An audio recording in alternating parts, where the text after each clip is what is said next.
Hello Seekers! Today we are going to talk about several points that I bet you didn't know worked that way. Are you ready to get maledicted? So please hit the like button and subscribe to the channel and let's go! First, we are going to talk about Seekers' legacies. I know sometimes they feel too easy to follow on, but let me give you a few examples, okay? Let's start with Polynor. Polynor Acquisition allows you to cast spells from your discard pile, but Polynor has dual cast ability, which allows him to cast 2 channel spells. So do you think you can cast 2 spells from your graveyard? From your discard pile? I'm sorry to disappoint, but no. Dual cast allows you to cast 2 spells from your hand. So if you want to cast a spell from your graveyard, from your discard pile, has to be the first channel from your activation, and you can only cast 1 spell, okay? No dual cast from the discard pile. Next, we have Londriel's legacy, which is a mess. Let me try to clarify that for you. Let's say you spend a spell that prevents redirects or cancel another effect, right? You first are going to look the top card of your spell or of your deck. Then you have to make a choice. Do you want to reveal that to your opponent or not? If you do want to reveal it, you reveal the card. If it's a spell, you draw. If it's not a spell, you can gain 2 echo, and then you decide whether you want to put it on the top or the bottom of your deck. So both abilities, this Ink's Vision happens between the warding inside effects. After you look at the top, you resolve the Ink's Vision, and then you go back to warding inside, which means that if you look at the top card of your deck and you don't want to reveal it, you can just decide if it's going to be on top or the bottom, and that's it. You're neither going to draw or gain echo from it. And if you decide to reveal it and it's a spell you draw, you obviously won't have the choice to put it on top or the bottom of your deck as the last sentence for warding inside, okay? So that's a main issue. Many people get it wrong. I know I did. So Ink's Vision is resolved in between wards inside. If you cast another spell that allows you to see the top card of your deck, it's the same drill, okay? Heartlock from Vorendal allows you to move or attack with a fallen unit if you cast damage dealing spells. Damage dealing spells are obviously spells that deal damage, spells that enhance how much damage given ally is going to make or an enemy is going to take. It's not a damage dealing spell, okay? And fallen allies, you won't get persist 1. Note that Vorendal is also a fallen, so you can give persist 1 to him, okay? Remember to save your Vorendal. Soul Stitcher is Morta's legacy, allows you to discard a fallen base key unit from your hand to give another fallen base key unit on the battlefield one of its abilities. Which means that in order to use that, you must have a basic fallen unit on the battlefield before you can discard a card. If you have none of those, you cannot discard a card to resurrect this fallen with Morta's Necromancy, okay? And one thing that I've seen many people get it wrong, Call of the Fallen allows you to search for a fallen unit from elite rank or lower from your deck whenever you kill an enemy unit.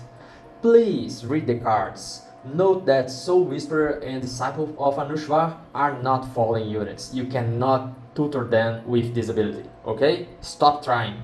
We have Andravon, that's Seekers' legacy. We have talked about this in the deck building as well.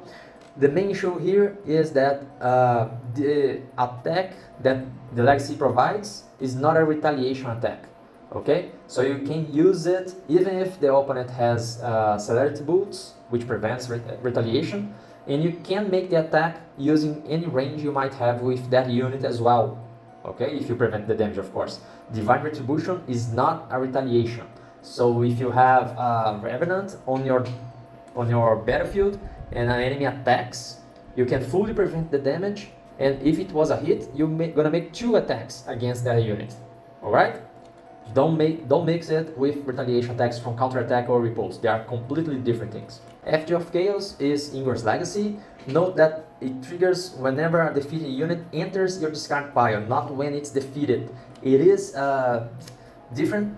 The words are different because Ingor's ability happens when the unit is defeated. So if you have Ingor on the battlefield at 6 inches from a dying unit, a dying ally, you are going to resolve Ingor's ability first, and then you're going to resolve Chaotic Impulse. And note that it allows you to cast any spell you might reveal from the top of the deck. Regardless if it's a channel spell, a swift spell, if you have already cast a spell or not, this activation doesn't matter. As long as you have the echo to pay for it, you're good to go.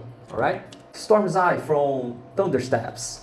Note that you must decide whether or not you are going to use Relentless Surge when you activate the unit. You cannot make a move and then discard a card to move 3 inches. That's not how it works.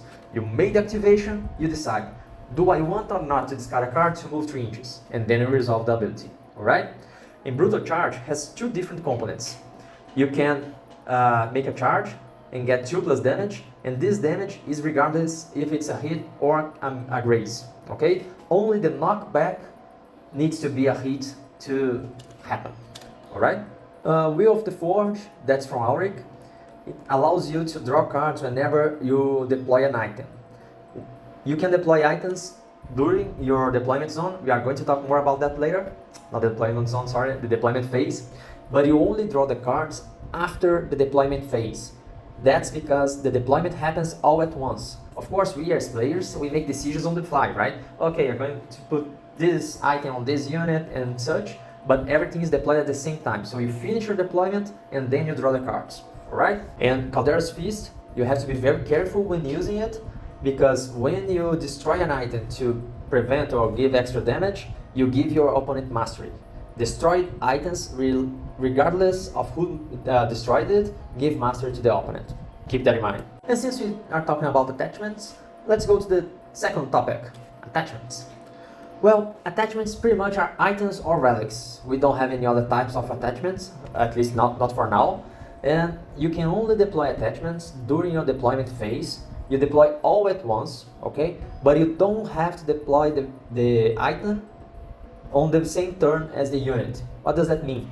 I can have a unit from the previous round on the battlefield, and I can deploy an item on it. As long as the unit is not engaged with another enemy, any turn in deployment phase, I can deploy items on any unit that's not engaged. That's very important, okay?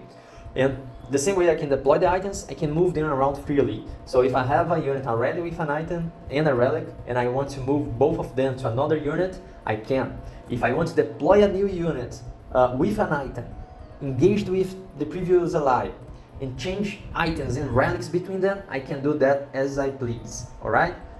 I don't have any limitations as like, oh, both units already have items, so I cannot pass an item from one to another. That doesn't exist. You can move them freely as long as you end up with one item on each unit and one relic at each unit as well. Not more than that, unless the unit has Man-at-Arms that allows the unit to carry more than one item. Alright? And remember that when you destroy an item, you lose its benefit. So for example, if I have Amulet of Vigor and I want to destroy it to deal 2 extra damage, my unit is going to lose those 3 HP and might die if it's on low health.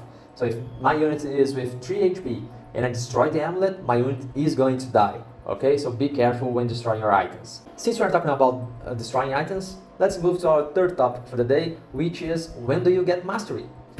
Mastery basically is awarded when you kill a unit, when you destroy an item, or when you claim a relic, right? Relic points stay with you as long as you keep the relic. So you get 10 mastery from each relic you have. If you collect all 4 relics for the game, you won the game at the end of the round, obviously. But you keep those 10 points as long as you keep the relic. If your unit is killed, you drop the husk and you lose the mastery. Okay? Mastery is awarded regardless of who destroys the item or who destroys the unit. So if I use Corpse Explosion on my Flash Reaper, I'm going to give 6 mastery to my opponent. If I use Auric's Legacy to destroy an item, I am going to award my opponent with the item's cost as mastery as well. Alright? So pay attention when you are going to destroy your own units, because that can be costly. But note that mastery is only awarded when you destroy a unit or an item. If you use the manifest on an enemy unit that has, I don't know, 2 equipments, 2 items on it, you are not going to get a single mastery point, okay? Because the items and the unit are going to go back to the owner's hand, not the discard pile. They are not destroyed, you get no mastery from that, although the enemy is going to lose an activation, lose a lot of echo and stuff like that, right? But you gain mastery only when you destroy things. That's the main point. Alright then, let's move to the fourth topic, which is abilities. We have lots of different abilities that happen in different times of the game. I would like to point out a few of them. We have pull and push, for example, from Moment Weaver. The movement, you drag the unit before the damage applies. Alright? So whenever you score a hit against a unit, for example, a dying Force-Forward Boar or a dying Flash Reaper, you can move it before it explodes and deal damage. That's very useful to place it in a way that's going to be more dangerous for your enemies, right? Another two abilities that often cause confusion is Cleave and Hit and Run, okay? Both abilities trigger when you kill an enemy unit, and both of them have to be resolved at the instant. You cannot, for example, use one AP, kill a unit, use another AP, move, and then you cleave another enemy unit. You have to cleave at the spot, at the moment when you kill the unit. The only exception is when you have hit and run, because they both gonna go to this stack, like MTG, let's call it that way, and then you can choose to resolve hit and run first, move your unit, and then resolve cleave, okay? But besides that, you have to resolve the abilities on the spot. You cannot kill a unit, make a second attack, and then move with hit and run as well. You must resolve them right there. Another good ability that we should mention is Onslaught, which allows you to make 3 different attacks against units engaged with you. But note that you must make the 3 attacks before you can cast enchantment spells, because the full ability has to resolve for you to be able to cast anything besides Swifts, okay? So if you wanna make the attacks and cast the spell before or after the 3 attacks. You can, although, choose different targets for your attacks. You get 3 of them, you can make as many as you want, in as many units as you want, as long as they are engaged to you. We also have Pinpoint, which allows you to trace line of sight through units, but please, husks are not units. Let's say it again, husks are not units, they are obstacle. They are like terrain, okay? You cannot trace line of sight through husks with Pinpoint. Got it? Good. Another ability that causes confusion is Protection. Protection is not damage prevention, it's not going to trigger Londriel's Legacy, and it's not going to trigger Sigurd's Legacy as well. Protection happens when you already decided that that unit is going to take the damage and I'm going to absorb it. You cannot absorb damage from another unit that's also using protection. So you have a chain of units with protection, only one of them is going to absorb the damage, okay? You cannot spread the damage, you cannot take the damage from one to another and go passing the damage on the chain. You choose one unit and it absorbs the damage, although resistance applies. So if the unit that's absorbed the damage has resistance, and it will absorb, for example, 5 damage, it has his resistance 1, it's going to take only 4 damage, okay? The resistance is calculated for the unit that's going to end with the damage, let's call it that way, not the source or the origin of it. One of the most asked things about abilities is spell immune. Spell immunity is not like MTG. It's not for target spells, okay? In MTG, if a unit has protection for spells and you do an area or a global spell, it takes damage, right? Here in Malediction is not like that. If a unit has a spell immunity, it is spell immunity, not resistance, not any other names, alright? So it simply ignores the spell, unless the owner chooses otherwise. So for example, if we have Sessionar that has spell immunity, and my opponent casts a Cataclysmic Blast, I can choose not to take any damage, okay? If I want to Corpse Expose my Sessionar, I can, but I cannot choose to be immune just to parts of the spell. If I want to explode Sessionar, that's fine. Sessionar is going to be defeated, I'm going to do 3 damage to every unit within 3 inches, and that's it. I cannot prevent Sessionar from dying because I chose it to be affected by the spell. It's the whole spell. It's all or nothing, okay? You choose for every instance. So for example, I can heal my Sessionar if I have the spell for it, because I can choose it not to be immune to my spell. It's a choice you make. Every single spell, it's affecting the unit, and you choose either to ignore it completely or to allow it completely. You cannot choose parts of the spell. And to close up this topic, we have counterattack and riposte. Both these abilities allows you to make a retaliation attack against a unit that either scores a graze or a hit against you, right? Note that these abilities They are retaliation, so if the opponent has bolts of celerity, it does not provoke retaliation, so you will not counterattack or riposte it. And both of them are only for melee attacks. You cannot riposte, you cannot counterattack a ranged attack. Which brings us to our next topic, which is damage bonus and reductions, alright? Mostly, whenever you score a critical hit or roll a 1 on the dice, it's a set specific damage you are going to give. For example, if we take, not Holgaf, let's take Sigrid. She does a hit, 5 damage. She does a graze, 3 damage. She scores a critical hit, 5 plus 3, 8 damage, right? If I have any relics, for example, Reaper's Edge on her, and she scores a critical hit, this 2 bonus damage goes to the final amount. So, Sigurd's critical hit, 5 plus 3, 8. Reaper's Edge, 2 bonus damage, total of 10 damage on a critical hit, alright? That's how it works. If I have Reaper's Edge and I roll a 1, it's 1 damage. Damage bonus do not apply when you roll a 1. A critical graze or critical miss is always 1 damage because you do not add any improvements to your damage. So if Thundersteps made a charge and roll a 1, it's 1 damage. You don't get to get the bonuses from its legacy, alright? There is, although one, at least for now, only one exception to this rule, which is Writing Pain, okay? This spell, it does not modify the damage you do, it modifies the damage the enemy takes.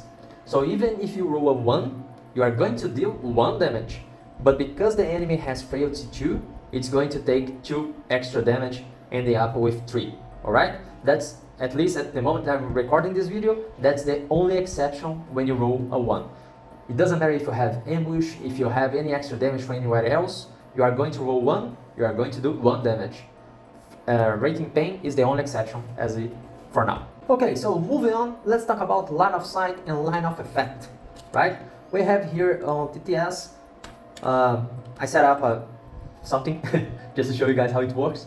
Let's pretend that I have here my crossbowman, okay, and I want to hit this Cabra Mauler over here. The crossbowman's reach is 8, okay, so I have 8 inches to hit my units. If I go through here, I don't have pinpoint, so I cannot attack Cabra Mauler through here because Ingor is in front of me, right? I would have to hit him from the sides.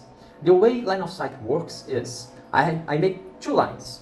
One from my base unit to my opponent's unit to check the range. Do I have range? Yes, exactly 8 inches, that's how much I need, so the target is within range. Good. Do I have line of sight of it? I can trace a line like this, okay? I don't have to millimetrically place it on the bases or edge or anything like that. I trace a line.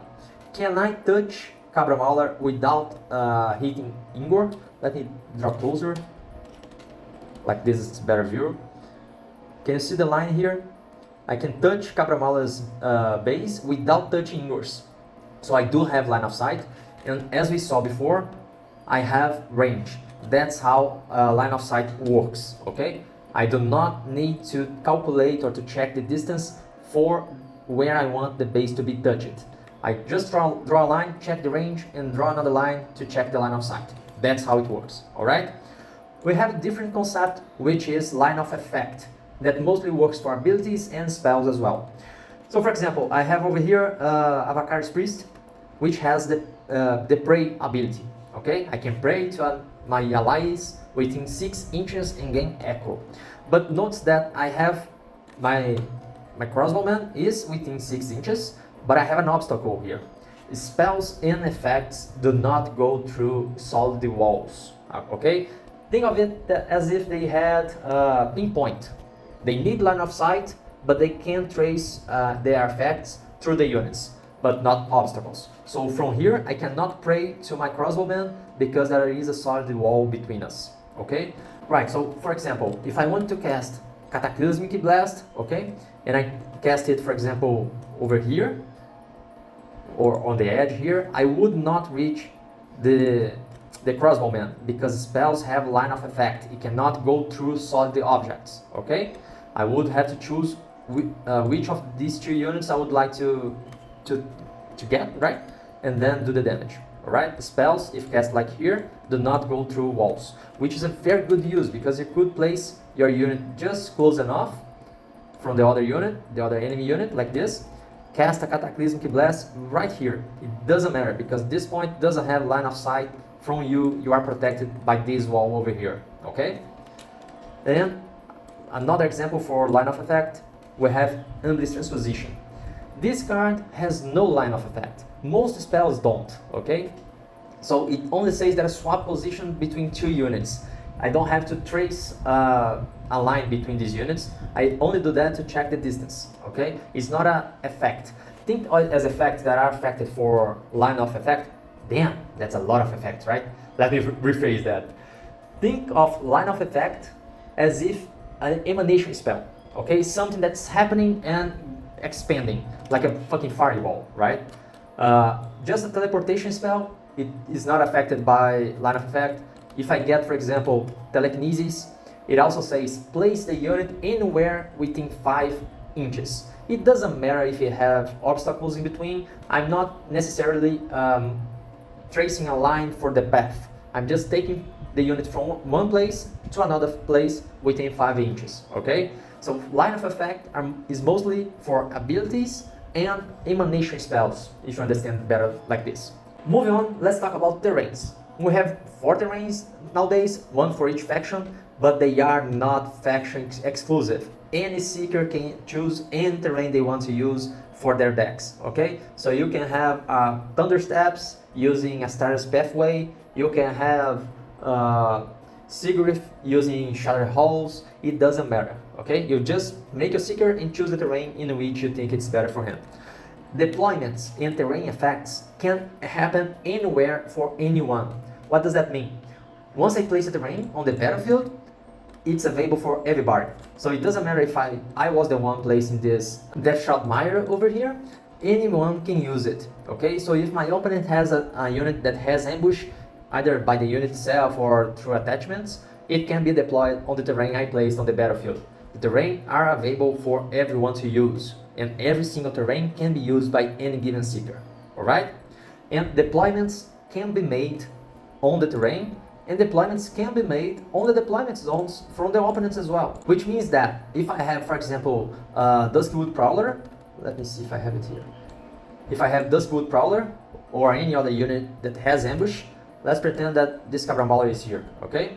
I can take this Duskwood Prowler and deploy him like this, already engaged with the Cabra Mauler. It doesn't matter because the engagement rule, the deployment rules, is you often mix it with the reinforcement rules, okay? Reinforcing a unit, call for reinforcement, means that you must have a unit that's not engaged, so you can take one of your units during the deployment zone and place them there, okay, nearby. We are not making a call for reinforcements. We are just deploying units, and units can be deployed engaged. That's no problem, even as reinforcements. So, for example, if we have this situation over here, these two guys, I can place my Duskwood Prowler like here, in the middle, okay? Then he's going to be engaged with everybody, and that's a very useful strategy, because if you have the initiative, you can deploy first, and you negate a window your opponent would have to call for reinforcements, okay? So you can deploy units engaged, that's no problem at all. If you have cards, for example, like Dimensional Breach, which allows you to deploy a unit anywhere on the battlefield, okay? That's important because you can make a deployment after the deployment phase. You're gonna do this on the action phase already, and it's written, please guys, read, anywhere on the battlefield. Can I deploy a unit on my opponent's deployment zone? Yes, anywhere. Can I deploy? Yes, you can, anywhere, as long as it's not on top of an obstacle, because no units can be on top of the obstacle, right? But anywhere else, you can deploy the unit you want, alright? Engaged, not engaged, on a specific terrain, it doesn't matter. Just take the unit, pay the echo, and place it there, okay? Pay the echo is a very important thing. Few cards in the game allows you to do stuff for free. Like, for example, Mordor's Necromancy allows you to cast basic fallen units from the discard pile, then you don't have to pay it. But mostly, you are going to be paying for whatever you are doing. Movement, that's our next topic. Let me take this out of here. Picture this, okay? I have this crossbowman over here, and he wants to move. He's not engaged with any of these units. They are both enemy units, alright? I can move through here without getting retaliated. Movement does not provoke retaliation if you are not engaged. What does that mean? If I make one movement for here and another movement to somewhere else, then okay, because I'm going to start my activation engaged with my enemy. But if in a single move I pass through my opponent's areas, like this, I will not get retaliated, okay? In Malediction, we don't have the concept of controlled areas. If you pass through a unit, you just pass by it. You don't provoke it anyhow, alright? So you can make these movements. And we have a special movement that's called Shift, which allows you to make one movement without provoking retaliation, but this movement has to be in a straight line. So for example, if I had here a flying unit, I could not move the unit through here. Even though it has flying, it can move through obstacles, I don't have line of sight from this part of the map, okay? So if I want to make a shift, I have to move somewhere in which my unit can see, but that's the only restriction. So for example, if Ingor was here, engaged with my crossbowman, I still can make a shift through here, through the windows, yes, through the windows. You don't fit there, God knows how you squeeze yourself to pass through the window, but it doesn't matter. The rule said that you can shift anywhere you can see. As long as you have line of sight, go ahead, be happy, and make your movement. Remember that this terrain over here, the Schaldmeier, it blocks line of sight, so you cannot shift into it, okay? You can shift from the inside to the outside, but not the other way around. So for example, if I were like here, very on the edge, I can make a shift, because I have enough movement and line of sight, I can make a shift inside this other terrain, okay? That's how it works. Be happy and use it. What's initiative for? Alright, we have this little token over here. Somebody's gonna have it since they start for the first round, but what exactly does it do, right? Well, basically, whoever has the initiative decides who is making the deployment first, and after the deployment phase is done and we move to the action phase, whoever holds the initiative is going to decide who activates first, okay?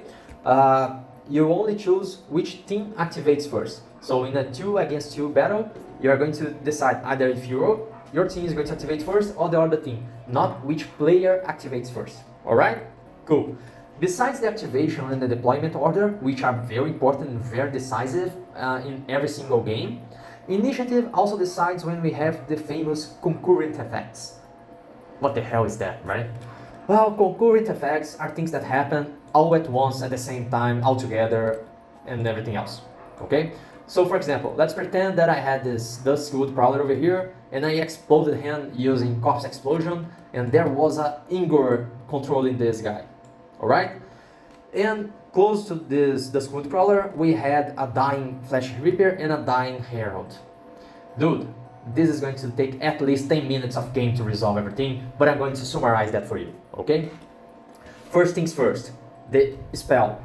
Choose an ally you want, deal 3 damage to all other units. So first thing is deal 3 damage to the Flash Reaper and 3 damage to Herald of Salvation. And after the damage, you check, any of these units have died? Yes, let's pretend both of them died, okay? We have Herald's ability, that's Martin Blessing, that she wants to heal every single ally within 3 inches of her, heal by 5.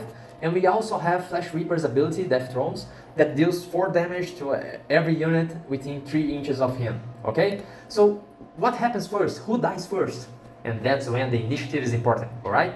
When we have 2 effects that were triggered by the same ability or the same event in the game, whoever holds the initiative decides which one is going to resolve first, okay? So as the owner of the initiative, you're gonna choose if you want Death Reaper's, Flash Reaper's effects to happen first, or the Heralds of Salvation first, or even Ingor's ability. Remember that he has Death Wish, right?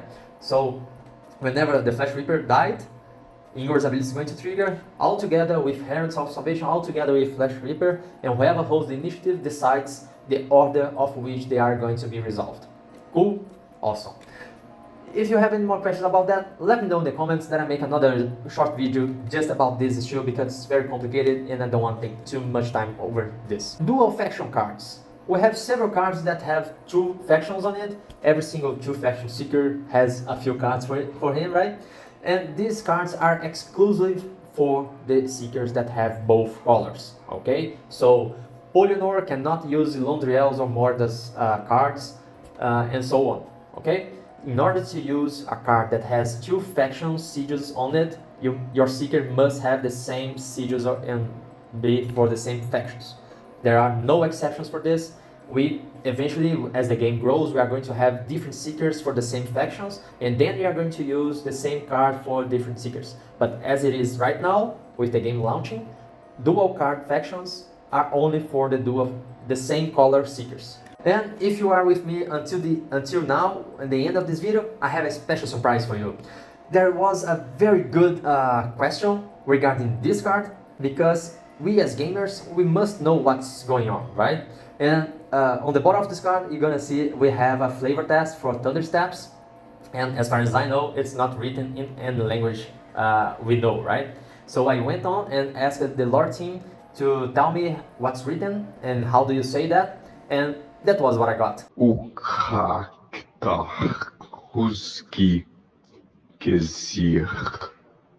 folks, now you know how you say it. I have no idea what's being said, but you know how to say it, right?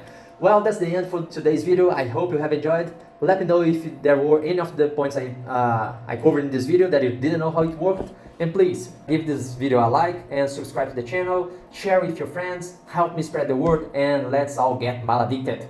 See you next time, guys.